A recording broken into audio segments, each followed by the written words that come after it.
Matt? Bill, what an impressive run by number 77, Bernie Lamar. Bob Jeffrey is spotter. He's learned a lot during this race, which is what he said he was going to do. Use this as a training tool for later in the season at Talladega, and what an impressive run he's had so far. Thanks, Matt Boyer, trying to make a charge up the inside. It's starting to get wild. Now here goes Tony Stewart for the lead. He has help from Michael Waltrip. That high side has not been the place to be. Let's see if Waltrip goes down to the bottom here or if he stays up high. Earnhardt trying to take some air off of Stewart. Junior had that lap. It's the last one they're worried about. Up high. Oh, Denny Boyer. Hamlin coming back. And we've got Jamie McMurray in the middle in that 64 car. That's a guy I think they may have to worry about. Murray's had a fast car most of the day. McMurray a little bit loose. Marty, what do they say about 64? Because McMurray's flying. He is flying. He's so fast. Oh, wow. What was that? McMurray is around into the grass. Stewart had the lead. Caution is out for sure this time. Hold on. That, You okay? to me, looked a little bit squirrely. Looks suspect, didn't It looked a little bit intentional to me. Yeah, let's try to get going.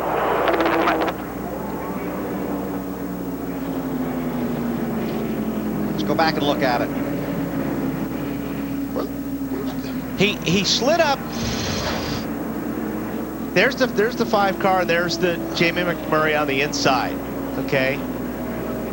Now, I can't tell if he got hooked. Did someone run in the back of the 5? That's right. The 5 may have gotten hooked.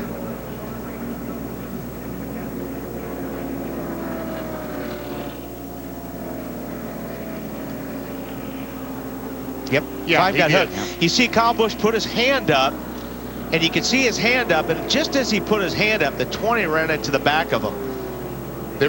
They were closing on the 99 so fast that Kyle had to back up.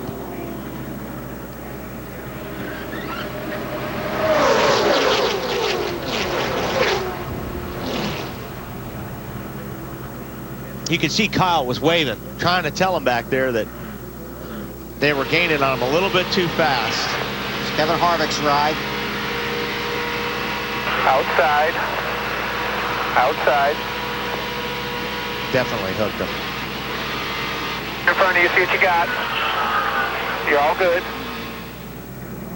Car owner Rusty Wallace. The yellow headset. Yeah, he's trying to figure it out himself. Well, he's still on the lead lap, but got a long way to go and a short time to get there. Exactly. Going to have about 10 laps to go. Marty? Well, first of all, he gave no indication on the radio that he thought anything was intentional on Kyle Busch's behalf. There was some right front damage. There's also some left front fender or some skirt damage on the bottom of the valence. They need to fix that. They're talking about bringing Jamie back in, and he says there's a lot of smoke in the car. He is going to come back down pit road now. Alan? Well, Kyle Busch is going to pit from 5th position. He got a piece of that accident. There is damage to the left rear. They're looking to make some cosmetic repairs with some of that old 200-mile-an-hour tape. If they need tires, they'll change the left sides. Does not look like they're going to go for that. They want to get him back out there quickly as we're getting the restart next time. That's right, Alan. The field has been shown the 1 to go signal. We'll get the green next time by. They work on the left side of Kyle Busch's car. Tony Stewart had gotten around Dale Earnhardt. The field is frozen when the caution comes out. So Stewart is the race leader. Then it's Earnhardt Jr., Clint Bowyer, Michael Waltrip, and Denny Hamlin. Kyle heads back onto the track. Uh-oh. Denny Hamlin in the 20 car from NASCAR to the tail end of the longest line for aggressive driving. NASCAR made it clear to the Nextel Cup drivers on Thursday they will watch for aggressive driving. And there we see the red car, the 20. And they have warned them in the drivers' meeting, if they see something they feel like is aggressive, they are going to penalize them. The first example. There are 6 additional officials watching the races here at Daytona this weekend. Pull down to the bottom. watching for aggressive driving. Might as well get tires, right? I don't think so. They're going to throw the green flag. Yeah. There you see some of the NASCAR officials.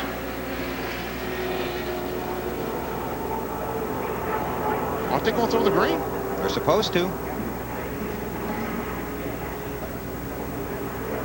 Why would you come in for tires when they're throwing the green? He's not gonna. He stays out. Now he's gonna have to drop back.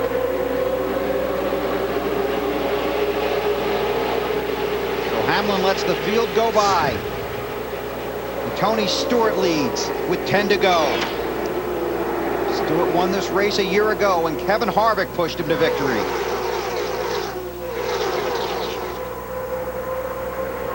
Allen. Clint Bowyer sticking his nose out of line. They finally diagnosed the problem that made that two-car slide so far back in line. Remember when he just missed the big wreck? He skidded the tires. He raced all that time with a flat spotted tire, which is why he was falling back. Dave?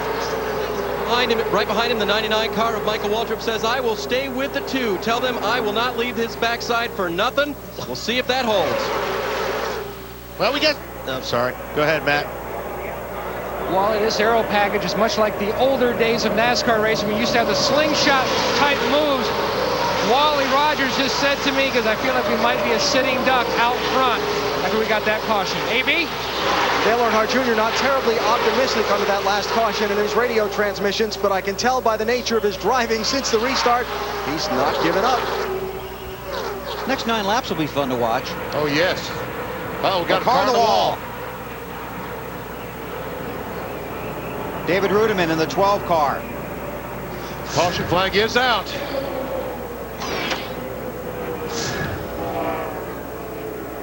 And that would be number 10.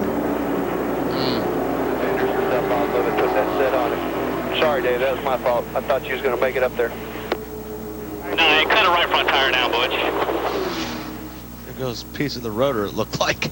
That's what it looks like. I'll tell you what, if they don't red flag this, if that was rotor, they got so much debris back there, it's going to take 5 or 6 laps to get this cleaned up. Already in the wall by the time we pick it up. We heard him say that the right front tire blew.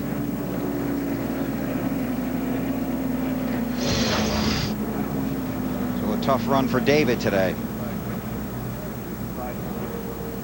Trying to help this team out by driving here at Daytona this weekend. No, we're done, dude. We're done. They killed it. And he's going to need to call AAA. Yep. There's the brake rotor you were talking about, Wally. That a little warm? Pretty hot.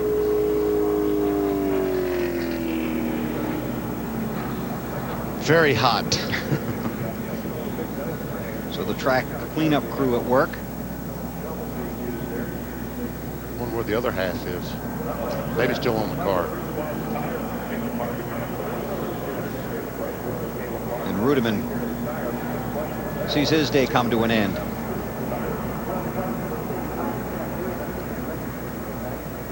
Give a call to Stacy Compton, who's worked his way up to 5th in that 59 car. Dave, you working with Stacy today? Yep, and he has been lurking all day long. In fact, a little while ago, I talked with his crew chief about the strategy, and he said, well, we've just been hanging back all day. They've made basically no changes to the chassis, and now Stacy is back there. His strategy to the end, though, is fairly well set. He says, guys, I can only run that bottom line. I don't care what they do up in front of me. I got to hold this ground. Watch for that. There's the other half. Run out there and get that, would you, Benny? I don't want to pick it up. You know, the brakes here at this place is really amazing because you don't use the brakes. So they're cold. They're whatever, 20 degrees. You stop and you hit the brakes and they go from 20 to 1200 in a matter of a few seconds. Alan? Pretty good way to spend your first day as a crew chief for Clint Bowyer to be in contention to win at Daytona. This is Dan Deeringoff. Dan, can you get up there and get the job done? Well, I think we can. Junior's doing a heck of a job of blocking us, but we're just kind of waiting out. Lap or 2 to go, we'll see what we got.